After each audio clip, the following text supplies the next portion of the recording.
Shame sir ఇది.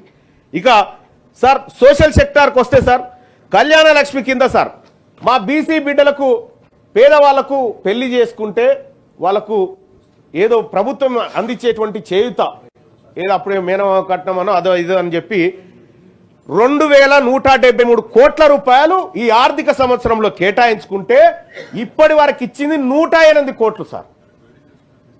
పెళ్లి చేసుకొని ఏం చేస్తామంటే ఎట్లా సార్? పెళ్లిళ్ళు జరుగుతలేవా సార్? సార్ ఎప్పుడు సార్? ఇప్పుడు కళ్యాణ లక్ష్మి ఇప్పుడు పెళ్లి చేసుకుంటే సార్ సార్ తమరు కూడా అనేక సందర్భాల్లో కూడా చూసిరు. ఇప్పుడు పెళ్లి చేసుకుంటే అప్పుడు ఉన్నటువంటి గవర్నమెంట్ ఏమో పెళ్లి రోజే మేము తీసుకొచ్చి ఇస్తామని చెప్పి అప్పుడున్న గవర్నమెంట్ చెప్పింది. ఈ గవర్నమెంట్ ఇప్పుడు పెళ్లి చేసుకుంటే కళ్యాణ లక్ష్మి చెక్కు ఆ పెళ్లి చేసుకున్న దంపతులకు పిలగాడు పుట్టి వాడే పోయి అందుకొచ్చే పరిస్థితికి వచ్చింది సార్.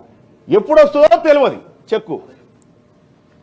ఇక ఆదిలాబాద్ జిల్లాలో సార్ ఈ కళ్యాణ లక్ష్మి కార్డు కూడా మా బీసీలకు రావాల్సిన దాంట్లో ఒక ముసలామెకి పెళ్లి చేసిరు సార్. 65-70 ఏళ్ళ ముసలామె పెళ్లి చేసి చెక్ ఎత్తుకపోయారు సార్ ఒకసారి. ఇట్లా అదో దుర్వినియోగం మళ్ళా.